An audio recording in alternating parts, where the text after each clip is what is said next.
They emptied her bag in front of everyone, then froze at the sight of the folded uniform. The checkpoint was chaos. Shouting soldiers, barking dogs, the acrid stench of sweat and gunpowder. Captain Elara Voss stood rigid, her jaw clenched, as the border guards tore through her belongings. "Empty it, all," the sergeant barked. Clothes, rations, a tattered journal, everything hit the ground. Then, silence. A cold stillness spread as the sergeant lifted the last item, a neatly folded uniform, its insignia still gleaming, despite the bloodstains. The soldiers froze. Because that uniform didn't belong to Elara, it belonged to their missing general. Elara would later stand before a tribunal, her fate hanging on a single question. Why was she carrying a dead man's uniform? But first, she had to survive the night.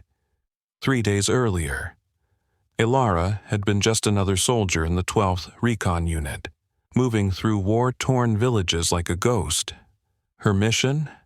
Locate General Alden Cray, the architect of their nation's last hope, and the man who had vanished after ordering the massacre at Black Ridge.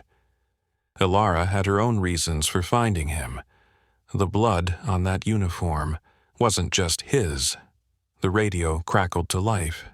In the dead of night, we found him.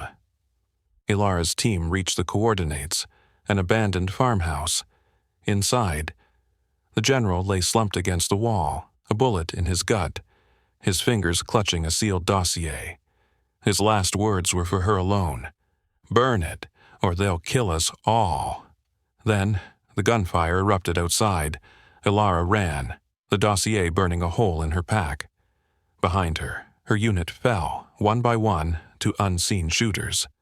Then came the whispers, "She killed the general." By dawn, she was a fugitive. By noon, the entire army was hunting her.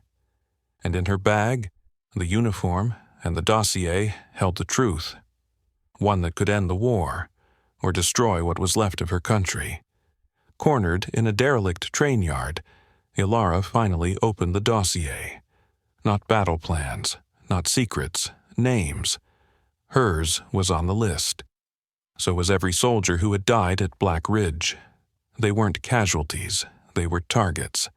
The trap snapped shut. Elara's own commander stood across from her, his rifle steady. "You were never supposed to find him," he said. The truth hit her. She had been sent to die with the rest. And now, she was the only one left. Who knew? Elara faced the tribunal, not as a prisoner, but as the woman who walked out of that train yard alive. She dropped the bloodied uniform onto the table. "Ask them why they wanted him dead," she said, her voice raw. "Ask them what they're hiding." Then, she laid the dossier beside it. The room erupted. They called her a hero. They called her a traitor. Elara didn't care. As the first arrests began, she stood at the gates of the base, watching the sun rise over the smoldering ruins of the war. Some uniforms, she thought, were better off burned.